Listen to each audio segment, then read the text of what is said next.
What's up, guys? Welcome to the life of the Von Froth. It's been an odd season, and I think in this episode I'm going to kind of sum up what happened during the last couple of months where I've been quite silent.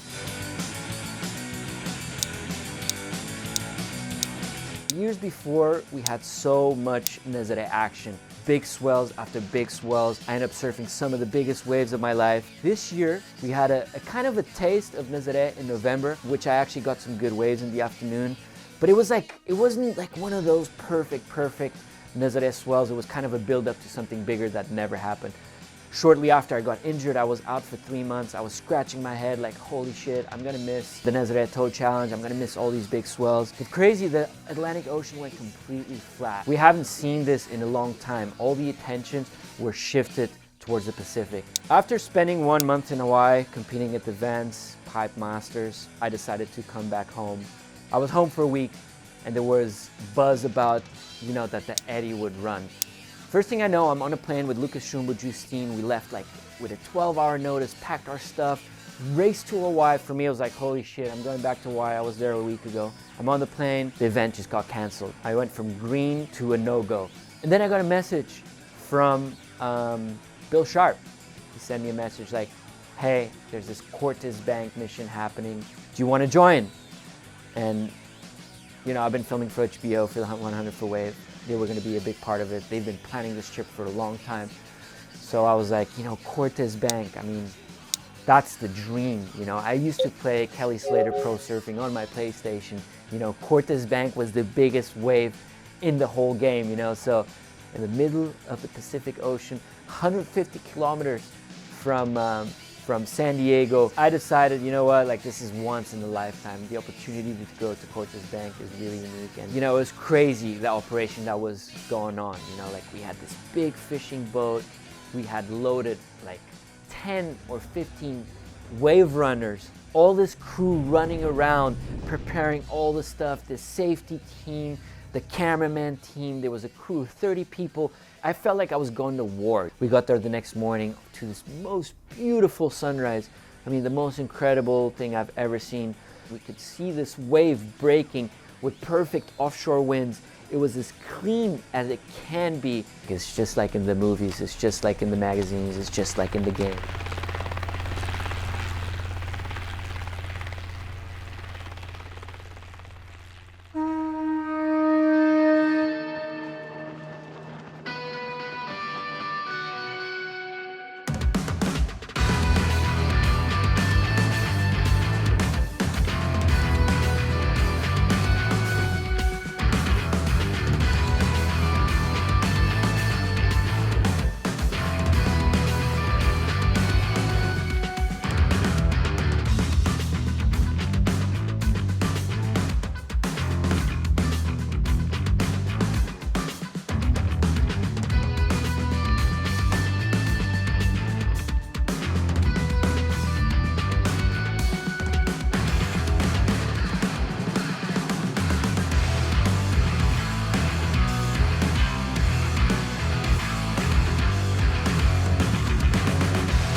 I remember when we rocked up to the lineup, we got, jet skis out. First ski that got out there saw a huge chunk of a big head of a fish just floating around. You know what that means? There is a bigger fish out there eating. Obviously, the fear factor about the waves is important, but when you're in the middle of the ocean, in the middle of the Pacific, filled with sharks, you're constantly in your mind, sharks, sharks, sharks. They're there. And, when you're driving around in the jet ski, laying in the water, waiting for waves, getting back up, it was serious shit. We were trolling around, I felt like fish bait. Sure enough, at one point of the session, one of the girls saw a shark and she was like, shark, shark, shark. Instantly, everyone just fucking climbed up onto the sled. I'm not afraid of big waves, I'm afraid of big sharks. Okay, So we got back to San Diego. I was looking at flights, I was looking at swell, and it didn't look like there was anything coming for Hawaii. I knew they wanted to run the Eddie Aikau as soon as possible. I didn't want to head back home and have to go back to Hawaii. As soon as I got back home and set my my feet at my house, I looked at the charts again. This huge swell popped up. The next morning I wake up, green alert for Eddie. I sent a couple messages to Kevin Wallace and I asked him, hey, what's up with this swell? Hey Nick, this looks like an Eddie swell to me. Storm is much better aimed at Hawaii than the almost Eddie a couple weeks back. Big, strong, really close to the islands, basically everything you want to see for the bay. Early morning on Sunday could be just slightly slow, but it's going to come on quick with easy 20-foot plus surf all day. Big set probably in the 25-foot plus range. Kevin Wallace gave me straight down the answer. This is as good as an Eddie swell looks. Anyways, I packed my bags, headed to Hawaii. Obviously in the back of my mind there was a chance they were going to run the Eddie, because they only run the Eddie when it's absolutely perfect. I mean, it was just a mix of emotions waking up to the call of the Eddie, to the beating of the waves, to the crowd walking to the beach. I mean, it's 6 a.m. The night before, there's people setting up tents on the beach. I was just baffled, with all the energy of the people, the surfers, the judges, the organizers, the fans. Everyone was just so happy to be there. I ended up catching some great waves. It was one of the most incredible events, and rolling down from Cortez to Eddie. Oh my God, life can't get any better right now. Just super stoked.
And I thought that was it. I thought I was gonna go home, and then, I just wanted to make sure that I don't leave Hawaii without there being another swell. And I hit up Kevin Wallace from Surfline again. I was like, hey Kevin, is there a chance they're gonna run the PI Challenge within the next 2-3 weeks? Because if they will, I don't want to go back to Portugal and come back to Hawaii. He told me like, hey, it doesn't look too great, but in 2 days, I think there could be a really good jaw swell. I'm cruising, man. I don't have many emotions when it comes down to big waves, besides at the Eddie. I was very emotional there. I just run it as it's a normal day. That's how I feel.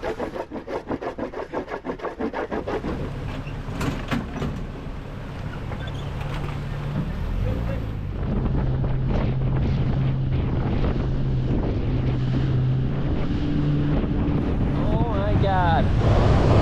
Look at this thing. So I just went out there, I jumped out of the board, and I was like, I had no expectations. I had surfed the Eddie. I had the most incredible couple of weeks. I just wanted to get out there and kind of feel the ocean, get a couple waves. There's some big bombs coming through on the North Peak. I've seen videos of Billy and Francisco Porchella, the way they tackle the North Peak and they pull into the West Bowl. And that's what I had in mind.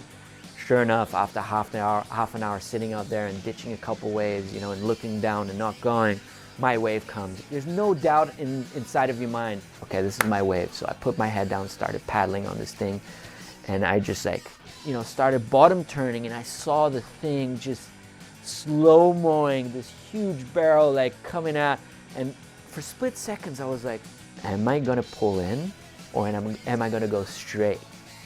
And my mind was like, I'm a bit deep, I might go straight. No, let's pull it. So I just like bottom turned, pulled him up high as I was surfing a 6-foot wave, and just had this most incredible vision. Like the lip just completely obliterated me. The foam ball just, you know, exploded me. But I mean, that was one of the best lines I've ever drew in my life, you know. And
That's it.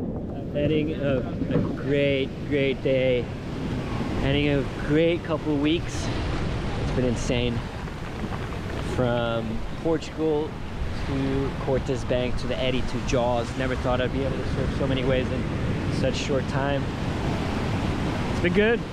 Today I got a couple waves. It was very different Jaws than usually.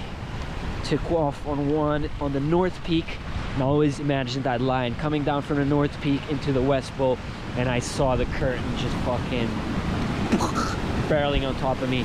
That's the line I want to draw, you know? Bring that slab approach into big wave surfing, and we made it happen. Now we're here back to Portugal, waiting for the next big swell. And while there's no big swells, we are here working on some new merch for you guys. A couple jumpers, couple t-shirts, hats for you guys with some new designs. So go on to vaughnfroth.com and get some of these bad boys for you. This is it. Another episode of the life of the Vaughn Froth. Hope to see you guys in the next episode. Let's go. Woo!